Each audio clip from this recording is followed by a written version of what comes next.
Hora de sentar no sofá e prosear.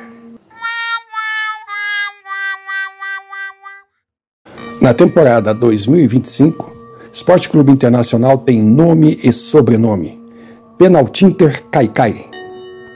Que vergonha, Colorado!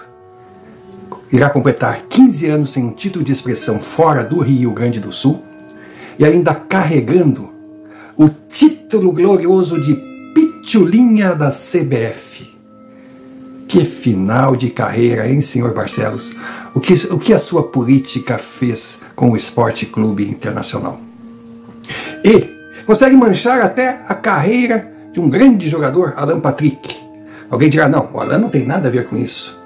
Tem, porque ele, de uma forma paralela, indesejável, até mesmo injusta, irá servir como exemplo. Um meio armador com boa habilidade, que numa temporada só foi o maior goleador do futebol mundial. E 95% dos gols marcados em cobranças de pênalti. A lógica do futebol não é fácil de traduzir.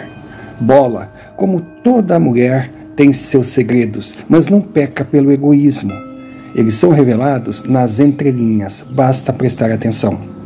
É uma sequência quase que matemática. Pegue uma equipe de futebol, pegue a carreira de um jogador e siga a sequência e verá que os altos e baixos são previsíveis, retilíneos e coerentes. Roger é um grande treinador, mas tem um problema sério de convivência em vestiário. Num determinado momento, ele perde o grupo. Roger é igual a garrafa de 2 litros de Coca-Cola. Quando chega na metade, perde o gás. E esse fenômeno, difícil de entender, está acontecendo hoje no Internacional. O treinador não tem mais o comando, não tem mais o elenco na mão, não tem mais aquele respeito, não consegue tirar da equipe a intensidade inicial. Sem falar que o seu modo de trabalhar, o seu esquema tático, ele tem poucas variáveis e acaba sendo conhecido. O jogo contra o Nacional foi o grande espelho. O treinador dos uruguaios, inteligente, percebeu que o esquema atual de Roger depende de alguns jogadores: Alan Patrick, Fernando e o lateral esquerdo Bernabé. Bastou caprichar na marcação dos 2 meio-campistas e colocar um ponta, aquele ponta de antigamente, um ponta-direita rápido e agudo, para aproveitar o espaço que Bernabé deixaria. Não deu outra. A lateral esquerda colorada virou uma avenida e 2 gols saíram assim em poucos minutos. Já Bernabé, no ataque, ficou uma flecha inútil, pois os 2 arcos do meio-campo estavam muito bem marcados. Quando falo que Roger perde o controle e o comando do vestiário, não estou tentando insinuar que os jogadores começam a ficar contra ele, que deixam de admirá-lo e principalmente de gostar da pessoa que ele é. Não, muito pelo contrário. O grande problema é que Roger tem meia dúzia de formas de jogar. Enquanto elas dão certo, ele brilha. Mas daí os técnicos adversários começam a entender o estilo de jogo do time treinado por Roger. Aí formam a amarra. Chega a hora de encontrar uma alternativa. É a hora que ele se perde totalmente e os seus comandados percebem que ele já não tem mais aquela força, aquela capacidade de criar algo que realmente solucione o problema. Na linguagem futebolês, o vestiário começa a entender que o professor se perdeu. Futebol é um esporte coletivo. Para dar um grande espetáculo, a orquestra tem que estar afinada e seguindo seu maestro. Quando o regente perde o controle da batuta, aí cada músico quer tocar da forma que ele acha ideal. Ou seja, Torre de Babel.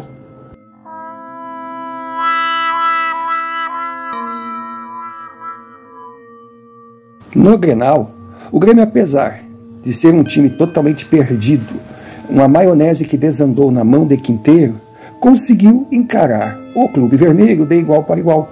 Por quê? Porque o interino entendeu o óbvio. Ali só não acontecia na teimosia do argentino boliviano. O Inter, ele não pode ganhar o meio-campo. Simples. O Grêmio atuou com um 4-4-2 quando estava sendo atacado, tendo uma marcação povoando aquela região vital no campo, e no ataque, na hora de ir para frente, ia num 4-3-3. Sensacional. Ele tirou aquela coisa de 2 pontas abertos, sem ter ninguém que os lance, deixando um centroavante isolado na frente, e entrou com um meio-campista a mais. Ficariam só 2 no ataque? Claro que não. Na hora de atacar, um desses meio-campistas, ou um ala da esquerda ou da direita, dependendo do momento, iria à frente, tornando o time mais coeso na marcação e mais agudo na hora de agredir o adversário. Deu no que deu. O Inter só não perdeu o jogo porque o senhor Braulio VAR CBF mais uma vez deu aquele jeitinho que todo mundo sabe que irá acontecer toda a partida que o Inter precisar. Se o Inter não ganhar na bola do Campeonato Brasileiro e na Copa do Brasil, a ordem é VAR, CBF, arbitragem intervir em seu favor. Sem dúvida, a arbitragem tem sido a grande mancha na temporada colorada, daquele time que surgiu como novo Real Madrid, como sempre no início, favorito a tudo, melhor em tudo, um time fantástico que não vai ter para ninguém, o campeão voltou, só que na hora da decisão, pocotó, pocotó, pocotó, pocotó, Horse Guarani, el Pingo Paraguaito del Sur, vulgo cavalo paraguaio. Até mesmo Alan Patrick, o grande nome da equipe, um jogador acima da média, um meio-campista que, sem dúvida alguma, pelo que apresentou, já merecia uma convocação para a seleção brasileira, está começando a cair. Ah, mas o homem fez trocentos gols, mas pênaltis, porque é incrível o número de pênaltis marcados em favor do Internacional. E é triste ver que os atletas sabem do que está acontecendo e o time virou o time cai-cai. Entrou na área, eles dão um jeito de cair. A bola bateu no adversário, eles já levantam a mão pedindo um toque, pedindo um pênalti. É absurdo o que estão fazendo com o futebol para tentar colocar o Internacional num patamar que na prática não tem time para estar presente. E para aqueles que se rasgam em ataques de pelanca, dão chiliques, surtam de todas as formas, pois se negam a encarar a realidade do seu time, considerando ser felicidade viver numa blindagem, numa redoma de grandeza que só existe no seu fanatismo, irão discordar do sofá de pobre e atacá-lo de todas as formas. Estamos acostumados, mas aviso a essas criaturas, não tentem ir contra a exatidão dos números, da matemática, e eles mostram que o Internacional não é essa Coca-Cola toda. Melhor, é a Coca-Cola, mas depois da metade, que, como já dissemos, Roger perde o gás quando chega nessa etapa. E, por favor, não venham com aquela frescura do tentar desviar foco, perguntando sobre o Grêmio. Poxa, misturar assuntos por falta de argumento é uma estratégia manjada e decadente. Ai, agora mostra a classificação do Grêmio. Ai, agora diz como é que tá o teu time. Ai, porque o Grêmio não tem Mundial. Ai, porque o Grêmio não ganha Grenal. Pelo amor de Deus, sejamos adultos. Que o Grêmio está mal, todo mundo sabe. Se quiserem falar sobre o Grêmio, abram uma outra publicação, até mesmo façam o próprio vídeo. Porque aqui o foco é comentar e mostrar o que acontece com o Internacional hoje. E nada que aconteça na arena do Grêmio no Humaitá irá alterar essa realidade. E por que eu resolvi abrir um parênteses para mandar o último recado a uma pequena fatia da torcida do Colorado? Analise as colocações a seguir e após assista o vídeo até o final, tirando suas conclusões. Simples, direto, objetivo, bem ao estilo sofá de pobre. Precisamos da sua ajuda. O QR Code está aí na tela. Use-o sem moderação, pois sem você nós não existimos. Sofá de pobre é autêntico, não se esconde no politicamente correto para parecer queridinho. Defende suas convicções, custe a quem custar. Nome sofá, sobrenome polêmico. Tem opinião formada e a defende. Sofá de pobre não segue uma trilha, desvia de pedradas. Perseguido, bloqueado, desmonetizado, hostilizado, ridicularizado, simplesmente segue em defesa do que acredita. Nada demais se não convivesse com criaturas da espécie humana.